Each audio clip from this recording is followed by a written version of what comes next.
Bom, pessoal, boa tarde. Meu nome é Andrés, eu sou do Science Lab aqui também. Eu estava aqui no canto, não consegui ver todas as mãos aí. Quem que já estava no último evento, no primeiro que a gente fez aqui? Tem algumas pessoas aqui que estão pela segunda vez, né? A gente vai recapitular algumas coisas que a gente falou da outra vez e vai puxar a partir do ponto que a gente parou, né? Então vocês vão ver, o começo aqui vai ser um pouco das reflexões que a gente teve no evento passado, mas se aprofundando em alguns dos aspectos que a gente trouxe da outra vez, tá?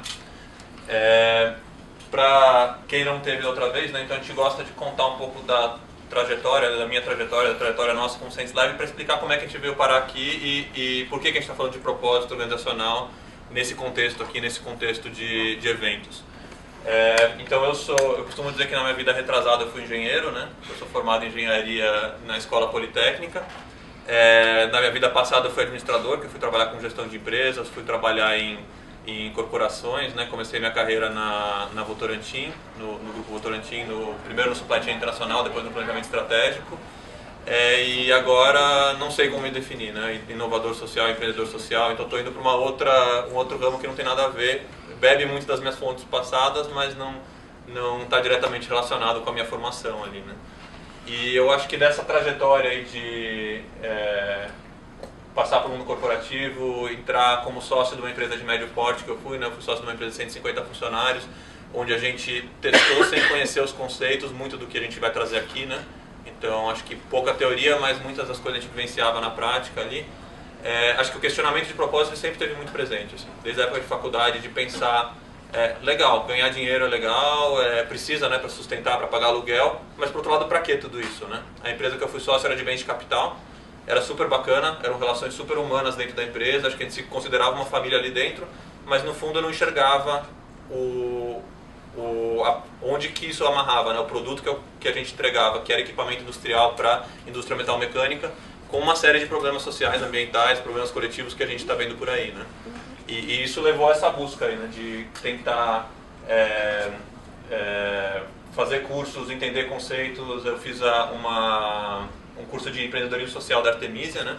Onde eu conheci o Yuri, que hoje em dia é meu sócio no Science Lab, conheci o Danilo também. E para mim foi uma das primeiras vezes que eu vi gente falando de que é possível aliar gestão, né? Criação de negócios, criação de valor financeiro com solução de questões sociais e ambientais, né? Isso estava no meio de uma busca minha ali que me levou a fazer uma pós na Universidade da Pensilvânia e que culminou na fundação do Science Lab, que é esse negócio que a gente tem hoje, né? Que é uma consultoria focada em inovação social e nesses conceitos que a gente está trazendo aqui. E dentro do Science Lab a gente também foi seguir um percurso aqui, né? A Alice entrou no barco, que é a nossa sócia também, e a gente esteve sempre transitando ali entre o terceiro setor, startups, grandes empresas, e acho que se for fazer um resumo disso, acho que as perguntas que moveram essa busca toda foram essas, né? Qual que é o papel e a natureza das organizações? Para que a gente cria organizações? E qual que é o papel das pessoas, lideranças, para a gente criar um sistema que funcione melhor, né? Para todo mundo, para quem não tem dinheiro, para equilibrar questões de recursos naturais, né? E essa jornada ela começou muito com um negócio de impacto, que era esse aprendizado todo da Artemisia, e ele começou a migrar para um conceito mais amplo, que é esse que a gente está discutindo, que a gente vai discutir aqui com vocês hoje, né? Então é realmente falar dentro do sistema que a gente criou, que de livre iniciativa, que é de criar negócios, de criar organizações, como é que a gente faz esse sistema todo parar de pé no longo prazo para todos, né? Bem breve aqui, então hoje em dia a gente se define como uma organização que trabalha estratégia e inovação para desenvolver as organizações, sistemas de lideranças necessárias para enfrentar os principais desafios coletivos da atualidade, né?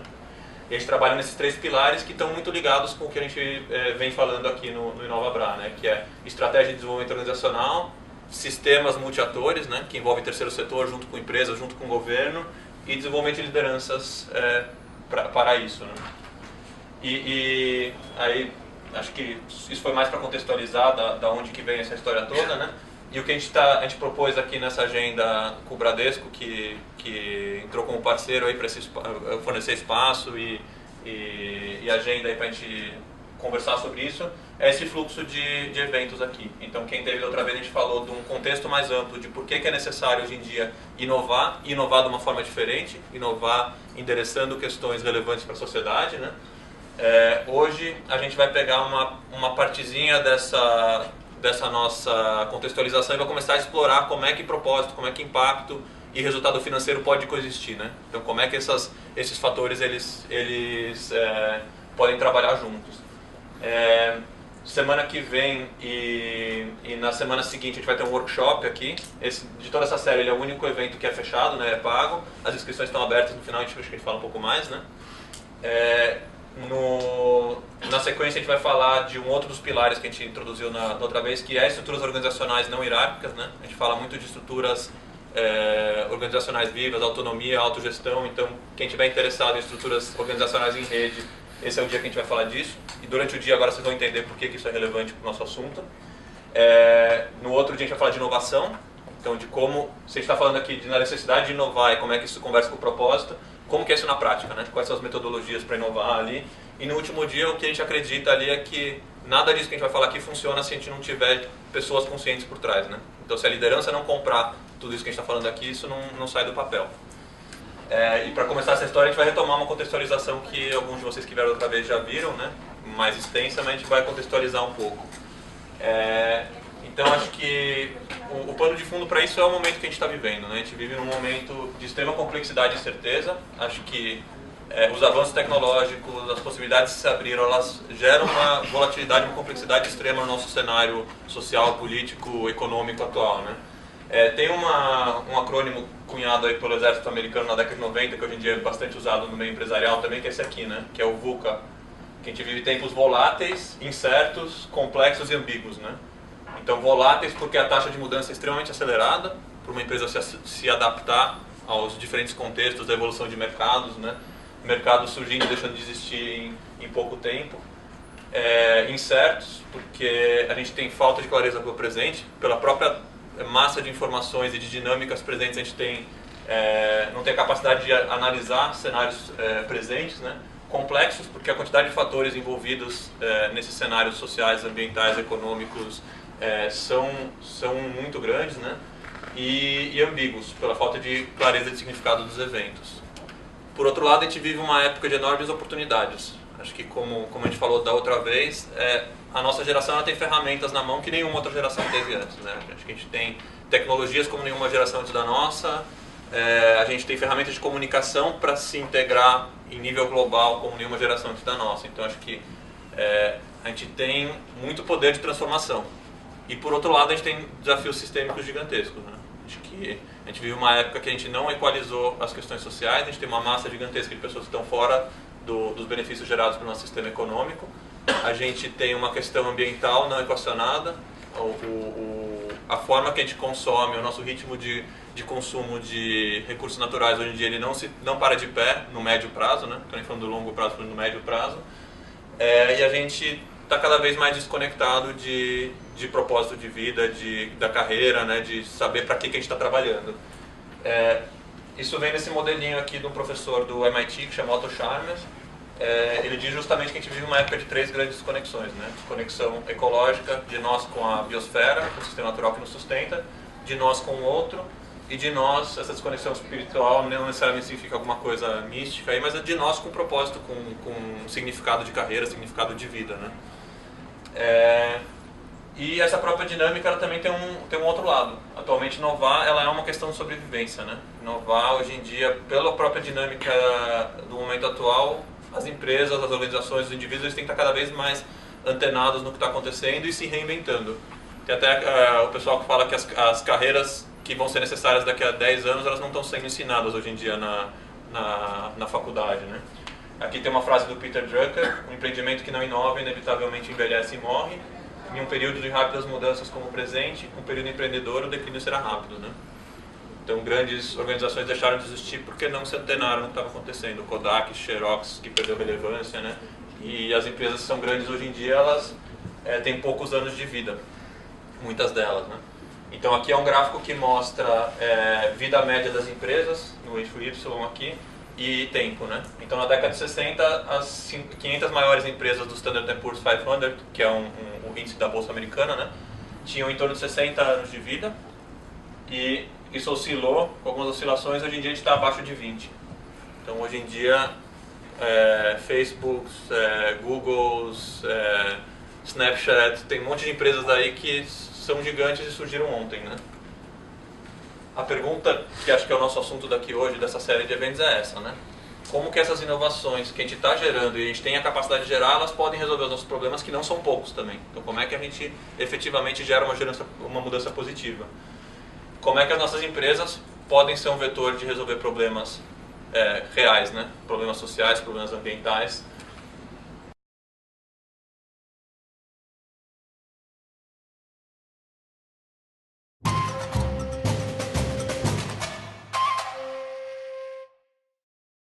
Poverty is a darkness. You don't see anything at the end. What's happening? You are trapped in a kind of a box where you don't see any opening.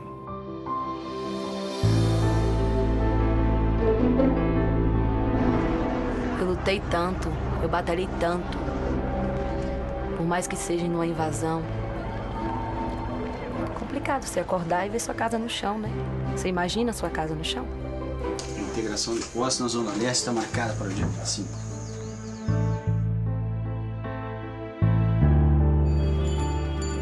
Second thing, we're also having a problem of having blind people in the age group who are productive. So that kinds of ruins their life the next 10, 20, 30 years after that. Dos alunos que começam o ensino médio no nosso país, mais ou menos metade fica no meio do caminho, não termina a escola. E dessa metade que termina, 10% tem um nível esperado, não é nem acima, é esperado de português e matemática. Essa é a realidade do Brasil. Isso é desigualdade.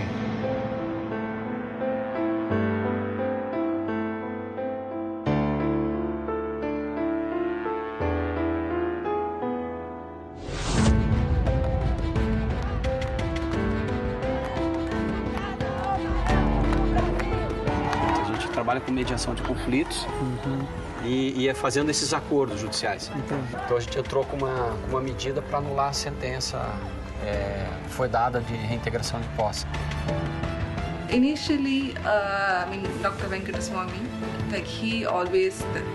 he was very much for the fact that we have to make eye care accessible to all, irrespective of the amount they're able to pay. Minha visão para a GEEK é que ela seja um exemplo de que pode ser diferente. É que ela seja um exemplo que você não tem que escolher entre mudar o mundo e ganhar dinheiro, que você pode fazer os dois. Quem mais precisava, quem tinha mais dificuldade, conseguiu aprender com a nossa plataforma.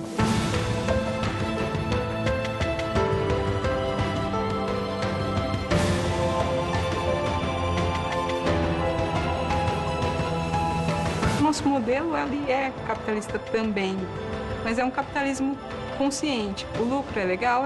Ele gera sustentabilidade, mas a qualquer preço, não. Afinal de contas, qual que é o legado que cada um de nós quer deixar para o mundo? Que tipo de sociedade a gente quer construir para ser mais sustentável e para ser mais inclusivo?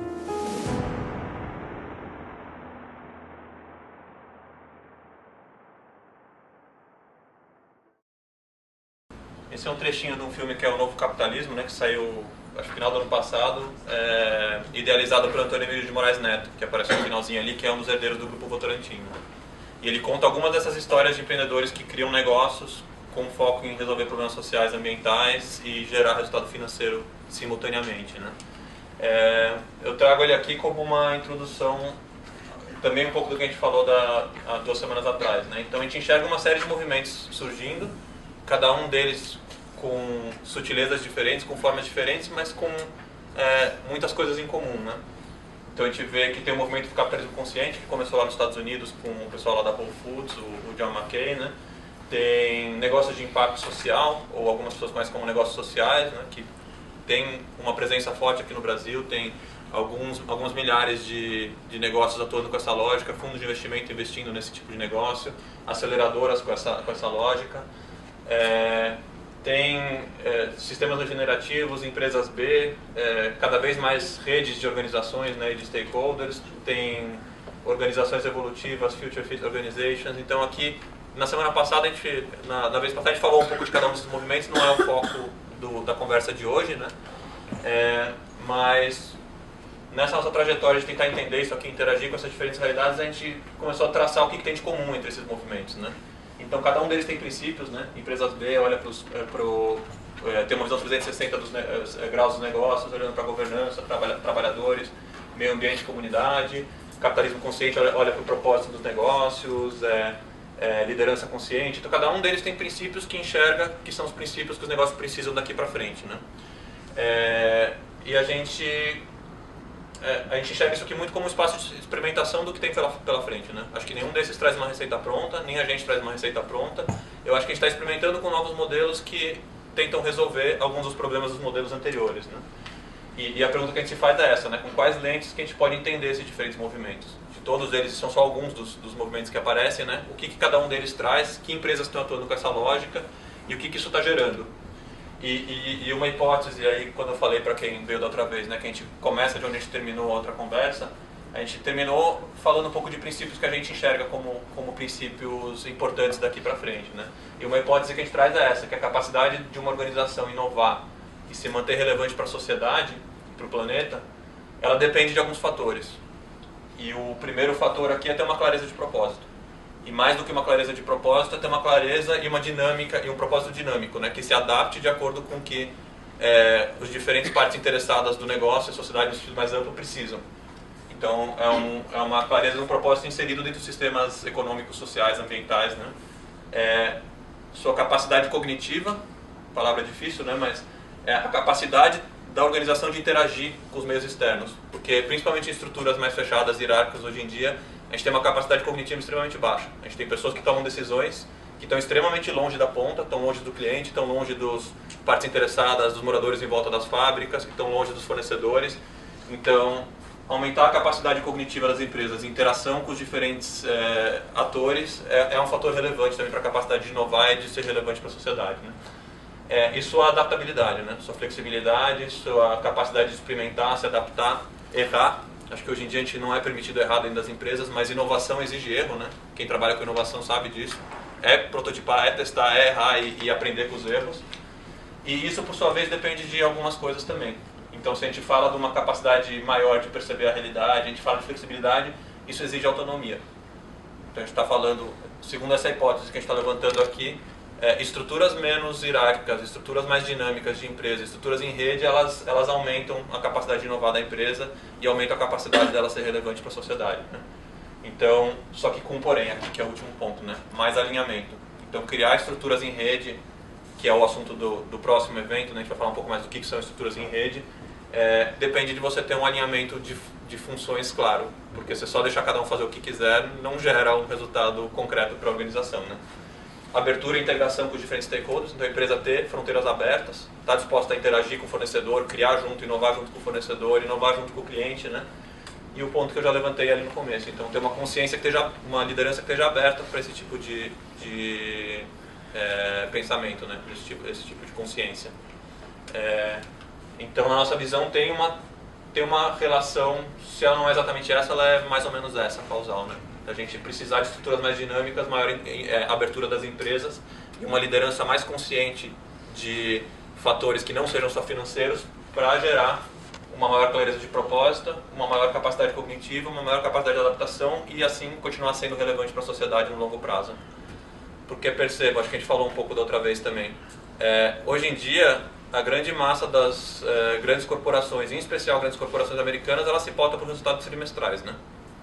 Maximizar resultados trimestrais, eu diria que é mais fácil do que você ser relevante em 15 anos. Então, se a dinâmica de ownership das empresas, de possuir ações, ela é de curto prazo e você só quer aumentar o valor das ações no trimestre, você não está fazendo isso aqui, na verdade. Você não está sendo relevante para a sociedade, para o planeta e sendo capaz de inovar no longo prazo, né? E isso, destilando aqueles princípios todos que a gente trouxe do capitalismo consciente, dos negócios de impacto, a gente levantou aqui alguns princípios e práticas que a gente enxergam que se não são comuns a todos eles, aqueles movimentos eles indicam meio que isso aqui, né? Eles indicam que essas organizações que elas estão aptas a existir no futuro, primeiro, elas têm um propósito evolutivo, como eu já coloquei ali, né? Um propósito claro que não é só gerar resultado financeiro, e além disso ele evolui de acordo com as necessidades dos diferentes públicos. Isso aqui eu vou explicar daqui a pouquinho. Um foco regenerativo, Então, foco em minimizar impactos negativos e maximizar impactos positivos da empresa. Sustentabilidade financeira, que é importante, né? Você não opera uma empresa se você não tem a sustentabilidade financeira, se o seu modelo financeiro não para de pé. E aí, na parte de baixo ali, estrutura aberta e integração de stakeholders. Então, abertura para os meios externos, para criar junto. Estrutura organizacional dinâmica e descentralizada e liderança consciente. Então, na nossa análise, estudo desses movimentos todos, ele tem meio que essa cara, né? Isso aqui não é a gente que está falando, é só uma interpretação de diferentes movimentos, né? A conversa de hoje, né, é daqui para cima. Então, o que a gente vai falar agora é o que é isso, né? Foco regenerativo, propósito, sustentabilidade financeira. Essa parte aqui a gente vai falar nos próximos eventos. Tem eventos para a gente falar de estruturas organizacionais de dinâmicas, tem falar de liderança. Então a gente não vai entrar muito nesse detalhe, apesar dele ser extremamente necessário para falar da parte de cima na nossa visão, tá? Posso fazer uma pergunta? Pode. Andrés, você vê, dentre esses 6 princípios, a necessidade de algum ser hierarquicamente mais importante do que outro? Ou você vê os 6 princípios de maneira absolutamente iguais na contribuição organizacional? O que vocês acham que faz sentido pensar esses princípios como assimétricos em termos de importância ou não necessariamente? Boa pergunta. Eu tendo a achar que a gente tem uma tendência até cultural e por desenvolvimento da nossa sociedade de tentar linearizar as coisas, né? E achar relações lineares, achar relações hierárquicas. E eu vejo isso aqui muito mais como um sistema, né? Então, na verdade, falar de um propósito real, né? Não só colocar missão, visão e valores na parede da empresa e falar, agora a gente vai ganhar dinheiro. Você não vai conseguir fazer sem isso aqui. Por outro lado, se esse cara é consciente e não consegue implementar isso, não vai dar certo também. Eventualmente, mesmo tendo um propósito maior e a liderança consciente, com uma estrutura extremamente rígida e hierárquica, você não vai conseguir implementar também. Então, não sei responder a sua pergunta, mas eu acho que não. Eu acho que são muito relacionados um com o outro. Está satisfeito com a resposta? Não, estou e eu compartilho da sua opinião, é que o desafio é bem maior, né? Quando você tem uma mesa com 6 pernas, manter ele equilibrado é difícil. E eu acho que a gente está alinhado em relação a isso, mas o desafio é bem maior, né? Se você escolhe um tripé, você chega muito mais fácil ao equilíbrio, mas você deixa muita coisa importante de fora. Deixa eu corrigir minha resposta. Nas nossas discussões internas, a gente sempre chega no mesmo ponto, né? São tudo pessoas, no fundo. Empresas são abstrações criadas por pessoas, são sistemas sociais criados por pessoas. Então, no fundo, a raiz de tudo são pessoas. Então, não vou falar de liderança aqui, mas pessoas, no fundo, está na raiz de tudo isso. Porque isso aqui a gente inventa só, né? São coisas que a gente inventa para organizar a nossa atuação conjunta. Aquilo ali que vai direcionar o que a gente vai inventar. Se as pessoas elas estão falando, eu só quero subir na carreira o mais rápido possível em 10 anos, e o CEO fala, essa empresa ela existe só para maximizar o resultado para o acionista, é isso que vai acontecer. Então, entrando um pouco, pensando 2 dos elementos que a gente trouxe da outra vez, né? Então, acho que a gente tem, vocês estarem aqui, acho que é um pouco um sinal disso, né? Acho que o propósito das organizações está sendo cada vez mais questionado, né? Acho que a gente trabalhar com isso aqui, Milton Friedman é um dos expoentes aí do liberalismo extremo americano, né? A escola de Chicago ali, ele dizia que a responsabilidade social da empresa resume-se ao aumento dos lucros, né? Que é um pouco aquela pergunta do começo. Então aqui ele está falando, se cada um olhar para o seu e maximizar o resultado para ele mesmo, vai dar tudo certo, confia. Isso está sendo questionado hoje em dia. Isso aqui recebeu um impulso super grande no começo do século passado, com um caso famoso que é Chrysler contra Ford, né?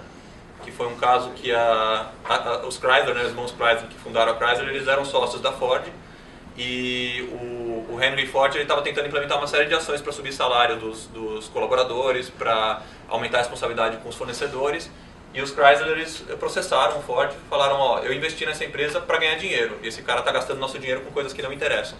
E a Suprema Corte americana ela deu ganho de causa. E isso abriu precedente lá, abriu jurisprudência e o entendimento de que as empresas existem, as empresas abertas ou as empresas em geral, elas existem para maximizar o resultado para o acionista, né? Isso está em contraposição a essa frase do John Mackay e do Russell Sojak, que são do capitalismo consciente, né? Eles dizem qualquer stakeholder que busca maximizar seus próprios interesses, sem consideração pelas outras partes interessadas, interdependentes em um sistema maior, prejudica e ameaça todo o sistema. que eles estão falando é que se você olhar só para o seu e não se entender parte do todo, na verdade você vai estar danificando o todo e, em última instância, você também, porque o todo não vai dar certo, né? No fundo é o que está acontecendo, porque todas as externalidades que a gente está vendo, que a gente não está conseguindo resolver, elas estão aí porque a gente só está olhando para fazer o máximo para nós, né? Uma empresa que segue a lógica tradicional, ela funciona mais ou menos assim, né? O dinheiro está ali no meio, então olhar para EBITDA, para lucro trimestral, para shareholder value. Você cria estruturas e processos para fazer isso acontecer. Você monta ali, aqui está o CEO, aqui está o VP de não sei o que, você vai montando a sua estrutura e depois você encaixa as pessoas lá dentro, né? Você vai tentando colocar aqui, é o meu VP, vou abrir a vaga ali, vou colocar ele lá dentro e se precisar ali você cria uma missão e um propósito para ficar bonito para fora ou para os caras lá dentro olharem quando estiver fazendo treinamento, né? Mas no fundo ninguém olha muito para isso aqui, se não estiver fazendo isso aqui acontecer, né?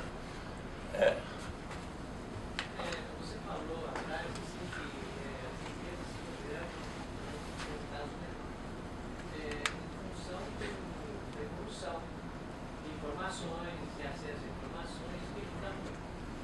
Mas eu não conheço ninguém que vai montar uma empresa, uma menor forma, e não tem a ideia de que ele quer crescer, que ele quer fazer. A maioria das pessoas querem empresa para deixar criar um legado, deixar filhos. Então, quer dizer, ele vai pensar em longo prazo, mas ele também tem que pensar em curto prazo, por quê? Porque assim, a moeda muda, o sistema financeiro muda, os impostos mudam, as pessoas mudam, a logística muda, tudo muda. E você é obrigado a acompanhar isso. Você tem que lançar novos produtos, tem que, às vezes, adquirir outras empresas para poder estar no mercado. Então, quer dizer, eu acho que tudo que você falou, as pessoas também não podem ficar só no primeiro processo, é um conjunto maior. Tem que olhar mais para fora do que para dentro. Perfeito, concordo. E não estou falando aqui que o dinheiro não é importante, tá? Não. Em nenhum momento aqui. Não funciona se não tiver, né? E se a conta não fechar no fim do mês e não remunerar quem tem que remunerar, não vai dar certo. Se você tirar a parte financeira aqui, você está falando do terceiro setor. O terceiro setor precisa de investimentos de capital externo para funcionar, né? Então, é isso aí. O que a gente está falando aqui é que possivelmente tem uma inversão aqui, né? A gente começar a olhar para as pessoas e para o que você quer alcançar com essa empresa, montar estruturas para isso e o dinheiro, muito importante para isso aqui rodar, né? A empresa ela vai continuar precisando de dinheiro, mas o dinheiro a serviço de alguma coisa aqui, né? Isso não significa que você não vai continuar ficando antenado na realidade e tentar gerar alguma coisa que faça dinheiro. Isso significa que eventualmente você tem que mudar o que você está fazendo para ganhar dinheiro, né? Se ele não for relevante. Você vai continuar querendo criar produtos e serviços que te gerem retorno financeiro, né? Um exemplo disso é o Whole Foods, né? Whole Foods dos Estados Unidos, que é o maior varejista de orgânicos do mundo. E ele trabalha com essa missão de propagar a alimentação saudável, propagar a produção local, e ele olha muito com o olhar 360 do negócio, né? Ele fala, eu tenho que olhar para valorizar quem está dentro da empresa, eu tenho que olhar para a comunidade como um todo que está em volta, e para os recursos naturais que eu preciso, né? Eu preciso olhar para o cliente, principalmente, e um cara muito importante nessa história é o acionista. Afinal, esse cara está correndo um baita risco de colocar dinheiro nessa história, e ele, em geral, é o último que é remunerado, né? Então, esse cara é super importante. Mas o que o McKay fala é que existe um paradoxo ali, um negócio que a gente não percebe, que às vezes maximizar, ou muitas vezes, né, tentar olhar só para aquilo, ele causa uma erosão da sua capacidade de maximizar o resultado para o acionista. Porque esse cara, na verdade, é quem está pagando a conta, né? Na verdade, quem está pagando a conta é o cliente. E esses caras aqui, na verdade, que estão motivados para inovar nos produtos e serviços, para encantar o cliente, né? Então, se você não olhar que isso tudo é um sistema integrado, que os seus fornecedores são parte do que você está fazendo, que seus funcionários são parte do que está fazendo, que o seu cliente, que é quem tem que estar sendo encantado, que tem que estar valorizando o seu negócio, na verdade, não vai acontecer aquele crescimento de vendas, crescimento do lucro e aumento do valor para o acionista, né? O que o McKay defende é que não existe essa dicotomia, né? Existe sim trade-off de custo com impacto social, impacto ambiental, mas uma visão do papel do seu negócio no todo, ele não concorre necessariamente com abrir mão de sustentabilidade financeira, né? Um segundo ponto que a gente falou da outra vez, o impacto das empresas está sendo questionado em todo lugar, né? Então, quando eu falo impacto, eu falo isso aqui. Na verdade, indivíduos, organizações, como a gente já falou, são abstrações, são conjuntos de indivíduos atuando em conjunto, né? E essas organizações, elas se movimentam dentro de sistemas econômicos. Então a gente atua aqui com relações de troca, com sistemas econômicos, que aqui a gente às vezes falha a nossa percepção. Atuam dentro de sistemas sociais, que atuam dentro de sistemas naturais. Então sistemas econômicos, eles estão contidos dentro de sistemas sociais, dentro de sistemas naturais, né? E eles dependem desses sistemas para existir. Então, organizações de sistemas econômicos, eles têm impactos nos sistemas sociais, nos sistemas naturais, né? No economic case, aí, externalidades. Impactos positivos e impactos negativos, né? Todas as empresas têm impactos positivos e impactos negativos. A pergunta é, será que o papel das empresas não é começar a olhar como é que eu gero impactos que sejam positivos, né? Não que elas já não gerem automaticamente algumas delas, né? Mas como é que eu começo a olhar quais são os impactos positivos que eu posso gerar nos meios naturais e na sociedade, né? E no limite, como é que eu posso me tornar regenerativo? Como é que eu posso perceber parte desses sistemas e co-criar soluções dentro desse sistema? Então é um pouco essa exploração, né? O que faz uma empresa ir daqui para lá? O que faz uma empresa começar a olhar impactos positivos? Como uma Gui que estava falando ali, como é que eu começo a olhar para o plano de educação no Brasil como uma missão que eu tenho que resolver, né? Mais uma aí? Pessoal, checkpoint aí com vocês.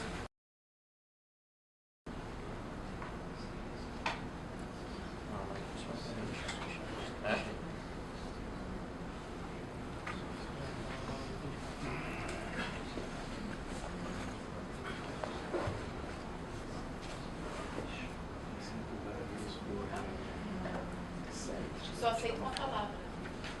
A expressão também, ó. Aí, ó, a opinião de vocês bem condensada aqui. E olha lá, o porquê. Agora, quem quer lucro, né? São pessoas, né? Somos nós. Aí, interessante ver que apesar da primeira palavra ser lucro, mas o que se posiciona muito próximo, né? Ganância, desconexão, irresponsabilidade, comportamentos humanos, né? Consumidores inconscientes, né? Enfim, não vou entrar no detalhe de todas essas aqui, mas acho que a gente tem, como o Andreas, né, comentou aí na última resposta, tudo são pessoas, né? São os níveis de consciência que realmente nós estamos tendo como consumidores, como funcionários, como, enfim, acionistas, quem se tiver algum aqui também. Como eu falei antes, essa questão toda da consciência da liderança, a gente tem um evento específico em março para falar disso, né? Aqui a gente vai focar mais na parte de impacto, propósito, e acho que a pergunta para começar a desdobrar aquele modelo, né? Como que a gente gera impacto positivo? Como que a gente gera impacto? Como é que a gente reduz os negativos e gera positivos? E eu acho que tem várias formas de você entender o que precisa ser feito, né? O que a gente precisa resolver coletivamente. Eu acho que o principal fator, eu já coloquei, é que você tem que estar muito antenado no que os diferentes partes interessadas precisam, então aumentar a capacidade de cognição da empresa. Mas, por outro lado, acho que a gente tem um norte comum nas discussões globais, né? Vocês já ouviram falar dos Objetivos de Desenvolvimento Sustentável? Quem conhece? Levanta a mão.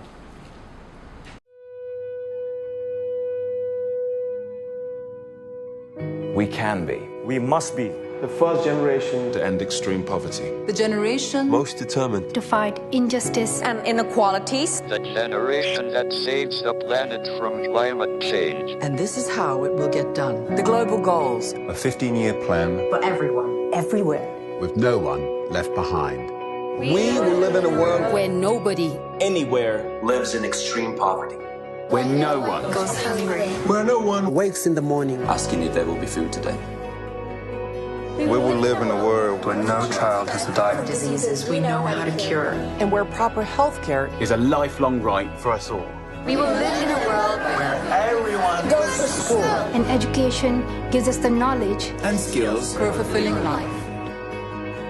We will live in a world where all girls and all women have equal opportunities to thrive and be powerful and safe. We cannot succeed if half the world is headed back. We will live in a world where all people can get clean water and proper toilets at home, at school, and at work.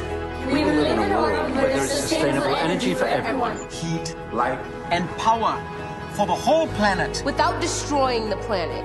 We'll live in a world where economies prosper. And new wealth Leads to decent jobs for everyone. and we will live in a world where our industry, Our infrastructure and our Best innovations are not just used to make money, but to make all our lives better. We will live in a world Where prejudices and extremes of inequality are defeated. Inside our countries and between different countries. Where people live in cities and communities that are safe, progressive, and support everyone who lives there. Where we replace What we consume. Planet where we put back What we take out of the earth. We live in a world that is decisively rolling back from climate change. where we restore and protect the life in our oceans and seas. will restore and protect Life on land, The forests. Animals, the earth itself. with peace between and inside countries. where all governments are open. And answer to us for what they do at home and abroad. And the justice rules. with everyone equal before the law. Where all countries and we their people. Work together. Partnerships of all kinds. to make these goals a reality. These are the United Nations global goals For sustainable development. Let's get to work.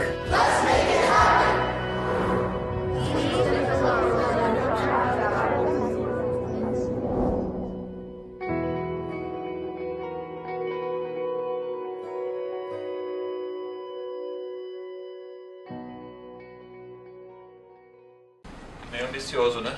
Um monte de coisa para resolver aí.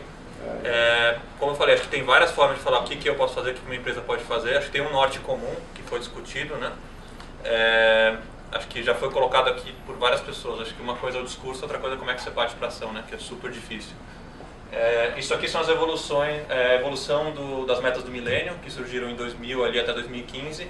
E as metas do milênio elas eram focadas, acho que em 7 metas, bem focadas no social, né? Pobreza, fome. Elas foram evoluídas aqui em 2015 para 2030, olhando os diferentes problemas sociais, ambientais e econômicos que a gente precisa resolver, né? E nessa atualização, isso aqui se desdobra em 169 metas dentro de cada uma desses objetivos, né? E dentro dessas metas, desses objetivos, pela primeira vez a ONU reconheceu o papel central das empresas nesse processo. Porque no fundo as empresas elas têm um papel pivotal na nossa sociedade, no sistema econômico hoje em dia, né? E essas metas elas conversam um pouco com o modelinho ali do Fritjof Capra que eu trouxe antes, né? Que fala que a gente vive indivíduos entre organizações, sistemas econômicos, sistemas sociais e naturais. A gente tem metas estão relacionadas a desigualdade, pobreza, questões de educação, fome, e tem metas econômicas também, né? Crescimento econômico, infraestrutura, desigualdade, consumo consciente. E como eu disse, né, aqui é uma frase do Paul Hawken, que é autor do The Ecology of Commerce e do Natural Capitalism. Ele fala: existe apenas uma instituição na Terra suficientemente grande, poderosa, capilar e influente para realmente liderar a humanidade em uma nova direção. Essa instituição são os negócios e a indústria. Então, na verdade, se os interesses econômicos eles continuarem a estar acima dos interesses sociais e ambientais, e o que move as engrenagens econômicas continuarem a continuar a estar olhando somente para o econômico, a roda não vai girar, né? E aí a pergunta é o que as empresas podem fazer efetivamente? Como que as empresas podem interagir com essa realidade, né? Então as empresas, eu falei que a gente está acostumado a falar de lógicas lineares, aqui por acaso eu trouxe uma lógica linear, né? Matérias-primas, fornecedores, logística, operação, distribuição, uso do produto e fim de vida, né? Então toda empresa segue um fluxo parecido com esse, né? Existem oportunidades para trabalhar impactos positivos, reduzir os negativos e aumentar os positivos em todos esses pontos da cadeia aqui. Então você pode falar de água limpa e saneamento com seus fornecedores, você pode trabalhar trabalho decente e crescimento econômico na operação da empresa, trabalhar cidades dentro de distribuição, logística, consumo e produção responsável, ação climática no fim de vida do seu produto. Então as empresas elas impactam e muito toda essa história, então tem oportunidades para as empresas trabalharem de forma diferente e muito em todos os aspectos da operação. E o que isso tem a ver com o negócio? Porque no fundo empresas são negócio e precisam gerar resultados financeiros também, né? Agora eu vou começar a falar de alguns modelos de como isso encaixa na lógica de negócios, né? E aqui essa pergunta, né? O valor coletivo ele pode ser estratégico para o negócio? Vocês responderam ali no começo que vocês acham que pode se conciliar o financeiro com o socioambiental, né? Acho que 100%, foi 100%, né? Ele respondeu que o financeiro pode. Vocês já devem ter ouvido falar do Michael Porter, que é um professor de Harvard, que é um dos gurus ali da estratégia, análise competitiva, análise de mercado de Porter. Ele, a partir da metade da década passada, ele começou a trabalhar com um conceito que ele chama de valor compartilhado, né? E ele fala isso aqui: o propósito das corporações deve ser definido como a criação de valor compartilhado, e não apenas o lucro por si só. Isso irá trazer a nova onda de inovação e ganhos de produtividade em escala global. O que esse cara está falando é que trabalhar com valor para o coletivo pode ser estratégico para a empresa. Ela pode gerar valor para si mesma enquanto ela gera valor para o coletivo, né? E isso nos diferentes aspectos, nos diferentes pontos da cadeia aqui. Você pode inovar na sua cadeia de valor, com cadeias inclusivas, clusters de colaboração. Você pode inovar na sua operação, com produtividade de recursos, gastando menos recursos, valorizando os colaboradores, como falou o John McKay ali, né? Você pode trabalhar o mercado com produtos e serviços que impactem positivamente a sociedade, que impactem positivamente a natureza, né? Deixa eu olhar um pouquinho para cada um deles, né? Vamos olhar aqui para cada um deles. Então, olhando para o mercado consumidor. Existem oportunidades aqui para você gerar um produto ou um serviço para o seu cliente que gere um impacto positivo, né? Isso a gente vê acontecendo em diversas escalas. Eu não vou agora entrar na discussão de genuinidade de propósito, a gente pode falar um pouco disso depois, né? O quanto as grandes empresas estão movidas pelo propósito ou pelo dinheiro, mas a gente tem visto isso acontecendo em várias escalas, que você vende para alguém um produto que resolve um problema social e ambiental. A General Electric fez aquela mudança toda, acho que uns 10 anos atrás, que ela começou com essa linha Eco Imagination, que ela estava focando em produtos de saúde e de energia limpa, né? No fundo, o que ela está falando é que no futuro a gente vai precisar de energia limpa, de energia eólica, de outras fontes de energia, e eu vou começar a vender isso porque é isso que a sociedade vai precisar, né? A gente não vai mais poder depender de carvão, de energias fósseis. A Danone, ela tem uma joint venture lá em Bangladesh com o Grameen, que é uma organização local lá, onde ela faz iogurtes de baixo custo com nutrientes que endereçam as principais doenças lá, que é a cegueira noturna. Então eles vendem um produto que resolve um problema de saúde com um sistema porta a porta, tipo Natura, Avon, né? Resolve um problema de geração de renda com empreendedorismo e resolve um problema de saúde através de um produto.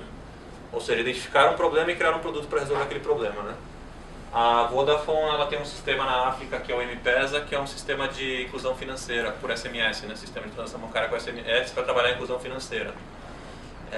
Aqui não dá tempo de entrar no detalhe de cada um deles, mas estou tentando mostrar um norte. Assim, ó, existem oportunidades comerciais que resolvem problemas, né? Vou passar um videozinho rápido aqui também, que conversa um pouco com aquele do novo capitalismo aí.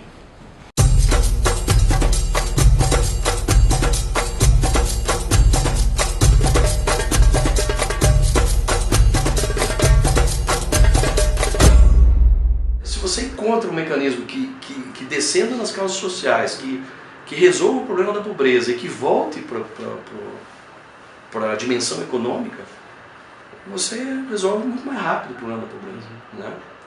Você erradica a pobreza em muito menos tempo. O dia que resolver o problema for um bom negócio para todos, você resolve o problema da pobreza rapidinho.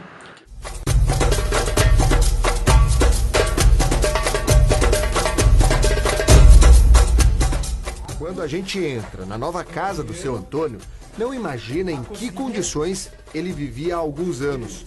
Mas a foto de um casebre de pouco mais de 10 metros quadrados deixa claro como era precária a situação. Hoje, para quem entrou naqueles barraquinhos aí de madeira aí, olha, acho que pra gente é uma vitória, né? Você lutar tanto por um bairro, né, e conseguir. Foram 21 anos morando em um terreno que não era dele.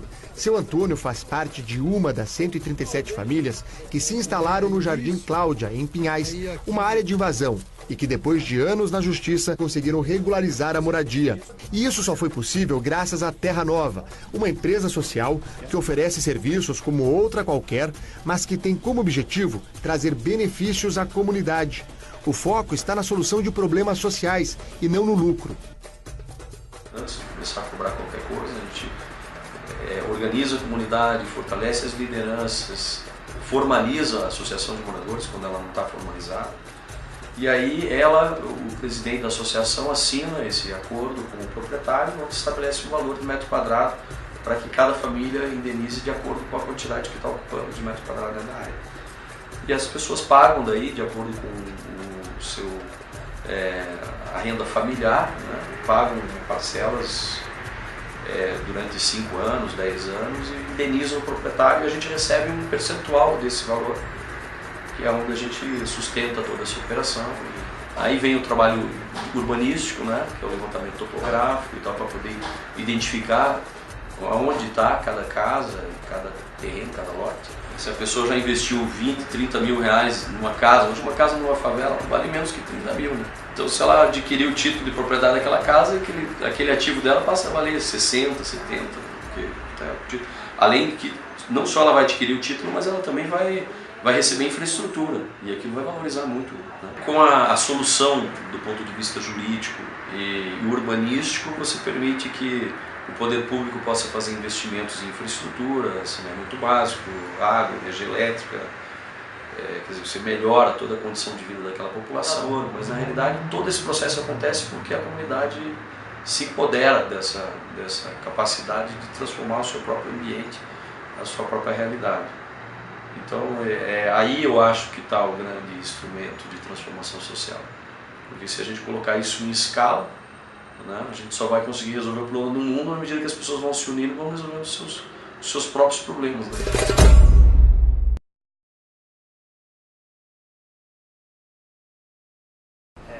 Acho que deu para entender um pouco como Terra Nova funciona, né? Então ele trabalha com litígios de áreas de invasão com os donos da terra, e com micropagamentos de quem invadiu para o dono da terra ele resolve um problema que na verdade é um sistema degenerado, né? Urbano social. Você está falando de sistemas regenerativos, isso é uma regeneração no sistema urbano, na verdade. Você está falando que está resolvendo um problema, reintegrando aquelas pessoas no sistema econômico, no sistema social, através de uma negociação. E o que esse cara faz, ele faz a negociação e pega uma parcela desse pagamento, né? Acho que aqui, de forma rápida também, tem empresas como a Patagônia nos Estados Unidos que trabalham muito no ativismo ambiental ligado aos produtos deles, mas eles têm uma série de pegadas nos produtos deles que trabalhar com o conceito de que roupa é feita para durar, né? Você não compra uma roupa fast fashion, que hoje em dia cada vez mais é a tendência, você não compra uma roupa para ficar 6 meses com ela. Você compra uma jaqueta nossa, é porque essa jaqueta você precisa dela. Eu preciso ganhar dinheiro também, né? Então eu quero vender minha jaqueta, mas não compra uma jaqueta que você não precisa. Você não quer mais ela, eu tenho um marketplace para você vender essa jaqueta para outras pessoas. Então eles são produtos. E eles consertam também. E eles têm um serviço de consertar a roupa, que eles cobram também. Eles têm um serviço de vender a roupa usada, né? Então eles começam a trabalhar com ciclos de vida de produtos diferente do que só desovar produtos o mais rápido possível, né? Em suma, resumindo aqui, né, no mercado consumidor você pode fazer uma série de coisas que resolvam problemas sociais e ambientais que sejam produtos seus, né? Como a Terra Nova faz com a erradicação de pobreza, como a Danone faz lá em Bangladesh especificamente com os iogurtes, né? Doutor Consulta, que dá acesso a serviços de saúde de baixo custo, né? Geek com educação, Brasil Ozônio, que trabalha com estações compactas de purificação de água de baixo custo, né? Patagônia com consumo responsável, energias renováveis, né? Eco-Imagination da GE, Microcrédito, a Avante, que é uma empresa de microcrédito aqui de São Paulo. Então acho que tem oportunidades que podem ter valor social e que podem gerar valor comercial também, né? A outra ponta aqui é a cadeia de suprimentos, né? Então como é que você pode inovar aqui para gerar valor? Então o que você está falando está gerando seu valor compartilhado ali com os seus fornecedores, né? Tem uma série de casos também. Givaudan, ela é uma empresa de fragrâncias, a maior, a segunda maior do mundo, né? Tem entre as 2 maiores do mundo. Fornece para a Natura, fornece para várias das grandes fragrâncias, né? E uma fragrância que ela fornece é de cumaru. E o cumaru é uma fruta, uma castanha ali que ela dá para fazer essa fragrância sintética, mas ela não fica tão boa quanto ela natural. Você plantando ela em monocultura também dá para fazer, mas ela não fica tão boa quanto em natura. Então, para o produto da Givaudan é interessante você ter o cumaru na floresta. O que ela faz? Ela preserva uma área gigantesca na Venezuela, pagando a comunidade local para fazer o patrulhamento dessa floresta, investindo na comunidade para eles extraírem, processarem e venderem o produto processado para a Givaudan comprar e vender a fragrância dela, né? Para ela é totalmente alinhado ao negócio dela ter uma floresta preservada na Venezuela, né? Então alinha o interesse comercial dela com o interesse natural, né? Ambiental. Nestlé com a Nespresso teve que investir em infraestrutura compartilhada e capacitação de empreendedores locais para poder fazer aquele negócio de cápsulazinhas de várias partes do mundo, né? Então foi um investimento forte. Vale falar também que vender em cápsulas de alumínio tem um impacto ambiental grande aí, que Então, isso não invalida? E assim como a Coca-Cola vende água envenenada, não invalida eventualmente uma ação positiva que ela faça? Guarda esse comentário que eu vou fazer uma pergunta nessa direção. Eu não estou defendendo nenhuma delas, estou trazendo não, ações aqui. Eu entendi, mas é só um questionamento mesmo, pensando nisso. Sim. Bom, Coca-Cola capacitando pessoas em comunidade para trabalhar na cadeia logística, para trabalhar com o administrativo, né? Tendo penetração da marca dela na comunidade com isso, capacitando isso profissionalmente, mas usando a mão de obra também na Coca-Cola eventualmente, né? E a Danone com uma pegada parecida aqui. Corporate responsibility does not end at the factory gate or at office doors. In 1972, Antoine Riboud, the founder of Danone, made this speech linking together economic and social progress. 37 years later, Franck Riboud announces to shareholders that it's in a company's best interest to take good care of its economic and social environment. In one word, its ecosystem. All along its food chain, Danone interacts with this ecosystem, meaning all the people who work with Danone, and through them, the local communities and territories impacted by Danone's activity. In short, the company's economic and social footprint. That's why in 2009, the €100 million Danone Ecosystem Fund was created. Through projects of public interest, the fund strengthens and expands Danone's ecosystem by contributing towards job creation, skills development, and an increased access to micro-enterprise. Women empowerment is also encouraged as they have a key role to play in developing communities.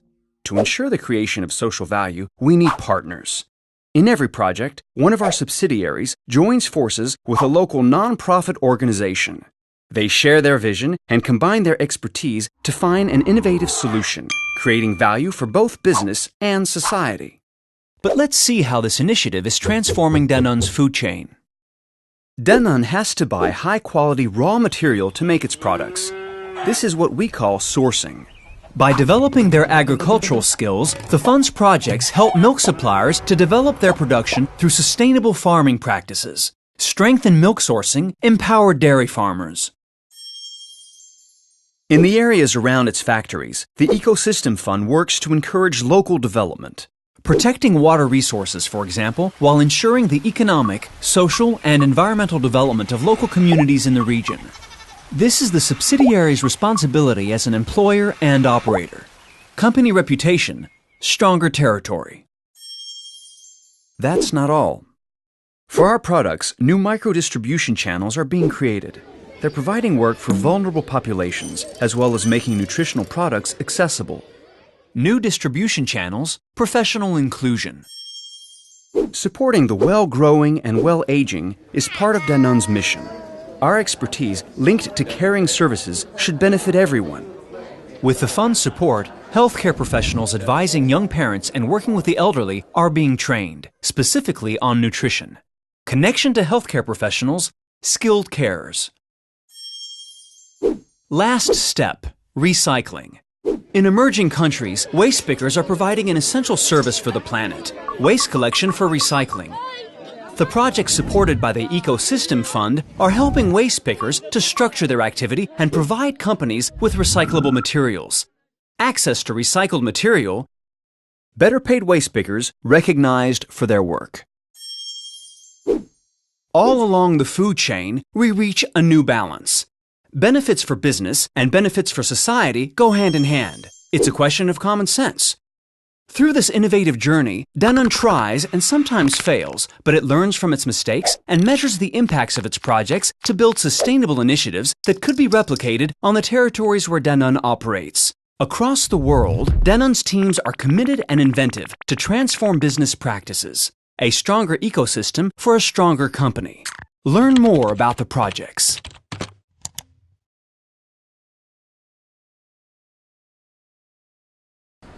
Um videozinho da Danone aqui, também não defendendo ela, estou trazendo um aspecto de onde eles enxergaram possibilidades de ganho social ligado à cadeia deles, né? Tem um caso bem interessante aqui, que é a Guayaki, que é da Califórnia, que eles trabalham com erva mate, né? E eles enxergam como a missão deles, além de ser financeiramente sustentável, missão de médio prazo deles, né? Proteger e preservar 200 mil acres de floresta tropical e criar 1.000 empregos dignos até 2020. Isso no Paraguai, Brasil e Argentina, né? E ele, acho que, olhando para esse mapa todo de empresas fazendo, acho que essa é uma das que chega mais perto do conceito realmente de regenerativo, né? Porque eles trabalham com o conceito de cadeia inclusiva dentro desses países, então eles têm toda uma série de diálogos e cocriações para estruturar as cadeias locais e com um conceito que é a erva mate plantada com sombra, né? Dentro de florestas. Então, mais do que a Givaldan, que trabalha com uma área preservada que já existe na Venezuela, esses caras estão escolhendo áreas para replantar e próximo a essas comunidades locais, né? E replantar com o foco de produzir erva mate dentro da floresta, né? Então acho que aqui é um exemplo de regeneração de sistemas naturais com interesses econômicos envolvidos na comercialização do chá mate ali na Califórnia, né? Tem uma série de outros aspectos desse processo aqui que hoje não vai caber falar, né? Então acho que na cadeia de suprimentos também oportunidades existem, né? De trabalhar florestas na cadeia de suprimento, de trabalhar consumo responsável com matérias-primas renováveis, de trabalhar investimento em infraestrutura, acesso a empregos, erradicação de pobreza, redução de desigualdades. Então, oportunidades existem vetores para criar isso, né? E por último, aqui a operação. Dentro da própria empresa existem uma série de oportunidades também, de reduzir impacto ambiental, emissões de gases de efeito estufa, consumo de água, segurança dos trabalhadores, né, uso de recursos, integração de fornecedores. Existe uma série de coisas que você consegue fazer aqui na operação da empresa. Acho que um exemplo bacana que existe aqui é a Interface. Alguém já ouviu falar? Interface é a maior empresa de carpetes modulares do mundo, né? Eles trabalham com placas de carpete e o fundador da Interface, que é o Ray Anderson, falecido já, ele, no meio da década de 90, ele leu o livro justamente do Paul Hawkins, que eu citei ali, onde ele estava falando que uma das maiores forças de destruição do planeta atualmente, Paul Hawkins está falando, são as empresas, as grandes empresas. E esse cara parecia citado lá dentro. Ele falou, essa é uma indústria de carpete totalmente focada em materiais fósseis, petróleo basicamente, carpete, né, sintético. E isso chocou o cara e ele começou a correr atrás de o que ele estava fazendo. E aí ele começou com essa história da missão zero, que é eliminar todos os impactos negativos até 2020, né? Ele hoje em dia é citado em vários fóruns de sustentabilidade, deu palestra em um monte de lugar, e ele começou a colocar metas do que ele queria fazer diferente na empresa, né? Até 2013 ele conseguiu reduzir os resíduos de manufatura em 84%, reduzir o consumo de matérias-primas não recicladas em 50% ali, reduzir o custo também, consequentemente, de exposição de resíduos em 450 milhões de dólares, reduzir o consumo de energia das fábricas, trabalhar com energia renovável, aumentar a taxa de energia renovável. Então ele começou a trabalhar com uma série de métricas onde ele mapeou os impactos que a empresa dele tem, né? E desdobrou essas métricas, né? Eliminar resíduos, criar emissões benignas, energia renovável, trabalhar com ciclo fechado de produtos. Então acho que aqui é um cara que olhou de um aspecto mais amplo a empresa dele, em específico a operação, mas também vendas e fornecedores, né? Então acho que aqui na operação também tem uma série de oportunidades. Tem um caso aqui de um negócio menor aqui em São Paulo, que é o Vivenda. Ele trabalha com capacitação de mão de obra feminina na construção civil, dentro de comunidade de baixa renda, que é um super tabu, né? O produto deles não é esse, é reforma de moradias, mas dentro da operação deles, eles capacitam mão de obra feminina para trabalhar na construção civil. Ambev com uma série de ações para redução de consumo de água, né? Esse é legal. Essa meta é difícil de associar com negócios, muitas vezes, né? Paz e justiça e instituições fortes. A Plano Social trabalha com reintegração de ex-presidiários, né? Então eles contratam ex-presidiários, capacitam para dentro para os fornecedores deles e para a própria mão de obra própria deles. Então é uma forma de uma empresa indiretamente trabalhar a questão de segurança pública, né? E outros exemplos aí, né? Eu queria voltar só para fechar, que até o tempo aqui já está dando, né? Então eu trouxe bastante aqui como que dá para gerar impacto ligado ao resultado financeiro, né? Eu acho que, pelo menos na minha visão, isso está acontecendo nesses casos. E essas dúvidas que vocês trazem são incômodos que eu tenho também, né? Eu acho que tem uma questão não equacionada ali. Mas tem amostras de que existe conciliação entre gerar valor coletivo e gerar resultado financeiro, né? essa visão do Michael Porter está muito ligada a isso, né?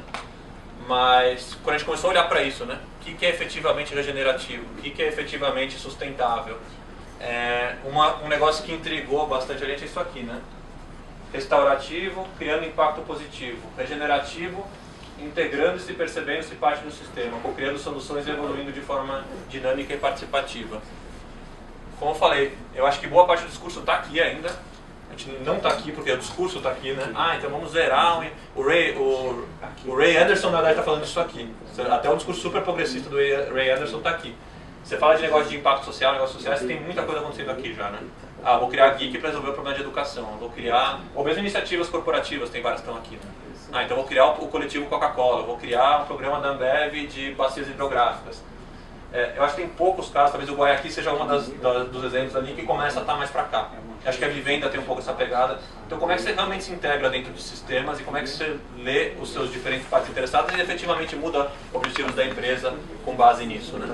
Eu acho que aqui você não está mais falando de só decidir qual que é o impacto que você quer gerar e muito menos de, eu quero gerar resultado financeiro e alguns impactos by the way ali, mas está falando de ser relevante para a sociedade e aumentar seus canais cognitivos com a sociedade, né?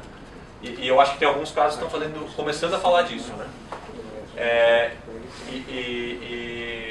Para ambientar essa conversa, né? Voltando para o ponto inicial ali. Organizações são sistemas sociais. Sistemas sociais convivem com outros sistemas sociais, famílias, com organizações, com escolas, com países, com organizações e empresas. Então a gente tem uma série de interações entre sistemas sociais que tem interações com o ambiente também, né? E essas interações são tanto de troca de informação como de recursos naturais, água, produtos e serviços. E essas empresas elas têm essas trocas todas, né? Então a gente tem trocas na cadeia de suprimentos, a gente tem trocas nos produtos, resíduos, a gente interage com a comunidade, a gente tem uma presença operacional, né, de fábricas, de frota de veículos. Então acho que a primeira percepção é essa, né? Acho que a gente está falando de sistemas sociais e abstrações que convivem dentro de sistemas maiores. E depois você pode comentar. E aqui na verdade a primeira questão é se perceber parte do todo mesmo, e perceber essa interdependência como um todo, né? E perceber que os seus interesses econômicos eles podem ser ruins ou podem ser bons para o todo, né? Aqui a gente está falando de crescimento econômico, mas também é análogo a das empresas, né? Então, o pessoal lá do Future Fit Benchmark ele divide em 4 tipos de crescimento econômico. Crescimento tipo 1, que é biofísico. Crescimento tipo 2, que é consumo, produção e consumo, que basicamente é o que o PIB mede, né? E hoje em dia a nossa grande métrica predictiva é o PIB. Você está vendo se o PIB vai crescer ou não ano que vem. Crescimento tipo 3, que é bem-estar econômico. Aqui você já está falando de saúde, você está falando de educação, você está falando de um monte de coisas. E crescimento tipo 4, que é aumento de recursos naturais. Regenerar recursos naturais, né? O que esse pessoal fala é isso aqui é inerentemente mal. Você aumentar a quantidade de recursos que você tira da natureza e a quantidade de resíduos que você joga, sem pensar em ciclo fechado, isso aqui em geral, se crescer isso aqui gera repercussões negativas. Isso aqui pode ser bom ou pode ser ruim, dependendo se ele alimenta aquilo ali ou se ele alimenta isso, ou se ele depende disso aqui. Então crescer PIB pode ser bacana se você estiver falando de aumentar o bem-estar social, se você estiver falando de regenerar sistemas naturais sem prejudicar ainda mais o nosso sistema biofísico, né? Então acho que as empresas começarem a se localizar dentro disso também já é um passo, né? E o que esse pessoal fala é isso aqui, ó. Originalmente a gente falava de criar valor para acionista, negócios, ambiente, sociedade separado, e a gente está focado nisso aqui, né? Em gerar valor para acionista. As empresas elas privatizam os ganhos e elas externalizam os problemas, na verdade, né? Tudo que é ruim joga para fora, a menos que tenha um problema de compliance, de pôr para dentro o custo, porque o governo está pedindo, né? O Michael Porter começa a falar disso aqui, de criar valor compartilhado, de falar que o negócio vem em primeiro lugar, né? Eu quero aumentar meu resultado financeiro, mas agora eu quero começar a fazer isso de uma forma que gere alguns impactos positivos aqui, né? De aumentar impactos positivos e os impactos negativos reduzir eles. O triple bottom line. O que eles falam é que você tem que começar a falar de valor sistêmico, né? O negócio, de forma alguma, trabalhar para de forma alguma atrapalhar o funcionamento dos sistemas e começar a criar benefícios para esse sistema, né? E isso exige uma visão muito mais ampla do todo, né? Acho que aí começa a entrar questionamentos do tipo que vocês trouxeram aqui, agora independente de entrar no mérito, está acontecendo, não está acontecendo, mas você tem que começar a trabalhar com essas inconsistências e essas incoerências, né? Você tem que realmente... Isso se passa com aquela dimensão espiritual que você mencionou lá no início. Enquanto os indivíduos não chegarem a esse nível, a gente não consegue fechar aquele aspecto. Isso tem a ver com o nível de consciência, que no fundo é o assunto. Mas do ponto de vista da dimensão espiritual, eu quero dizer em relação o meu impacto na vida do todo e o impacto de cada um no todo. Eu acho que é só nesse nível que a gente consegue fechar essa equação. Eu posso, talvez, cometer agora uma bobagem, de falar uma bobagem, mas eu acho que enquanto a gente não atingir isso, enquanto a gente estiver na dimensão social, na dimensão econômico-financeira, na ambiental, fica faltando alguma coisa, porque as empresas somos nós, as organizações somos nós, o Estado, você não mencionou nada sobre o Estado, e eu não estou dizendo que com isso esteja incompleto, pelo contrário, mas o papel do Estado ainda é importante. O rapaz da Terra Nova falou sobre a questão da infraestrutura provida pelo Estado, pelo municipal, no caso, né, pela autoridade municipal, em relação à infra de esgoto, água, luz e etc. Então, quer dizer, ainda existe um ator nesse cenário que não é a empresa. Não somos os nós individuais, somos os nós Estado. Tá. Só voltando aqui, concordo com você, eu acho que essa série que a gente está trazendo está muito focado em organizações, né? Organização específica e com recorte de empresas aqui. Quando eu apresentei o Science Lab, eu apresentei 3 bolas ali. Pessoas e liderança, que acho que é muito nível de consciência que está por trás de tudo. Organizações, né? Desenvolvimento organizacional e sistemas multi-stakeholders. Quando a gente fala de sistemas multi-stakeholders, a gente está falando que o governo, o terceiro setor, a sociedade civil organizada, empresas fazem parte desse todo. E o governo ele tem um papel essencial nesse processo. E a gente acha que não resolve o problema só com essa conversa que a gente está tendo aqui hoje. O papel regulador do governo ele é essencial, né? Então acho que entenda isso aqui como um recorte desse sistema maior, né? A gente não falou do governo porque não é o assunto aqui hoje, mas é essencial. E depende de nível de consciência, by the way, né? Se a gente não aumentar o nosso nível de consciência, a gente vai continuar votando do jeito que a gente está votando, fazendo a pressão que a gente está fazendo. Então, já caminhando para o fim aqui, né? Acho que mais do que balancear impactos, as organizações elas devem suprir necessidades e solucionar falhas sistêmicas dos diferentes sistemas sociais, ambientais. Então, se enxergar mais parte do todo. E aí, voltando só para aquela tese, né? Voltando aqui que na nossa visão, a hipótese que a gente tem num momento, pode ser que daqui a um ano a gente esteja falando alguma coisa diferente, mas com as leituras de diferentes contextos que a gente fez é essa aqui. A capacidade de uma organização de inovar, e não só inovar, mas se manter relevante para a sociedade e para o planeta, ela depende de ter um propósito claro que não é só financeiro, de falar, para que eu estou fazendo isso, o que eu estou gerando de valor coletivo, e que isso seja dinâmico, que isso se adapte, que ela consiga se adaptar com base nas relações que tem com os diferentes atores, né, como da capacidade cognitiva dela e da flexibilidade dela de se manter relevante, mudando constantemente, né. Isso depende de... A gente não falou disso hoje porque a gente vai falar na próxima vez, mas a liderança consciente é uma parte, né, mas as estruturas organizacionais que a gente tem no momento de comando e controle, elas não permitem fazer isso aqui acontecer. Tem uma relação direta de estruturas rígidas, de relações de poder que não permitem isso acontecer, né? Então, uma conclusão que a gente chegou recentemente é que não dá para falar disso tudo sem a gente falar de como que a gente está se organizando, de quais são as relações de poder dentro das empresas, dentro dos sistemas sociais, né? E a abertura da empresa para conversar com as diferentes partes.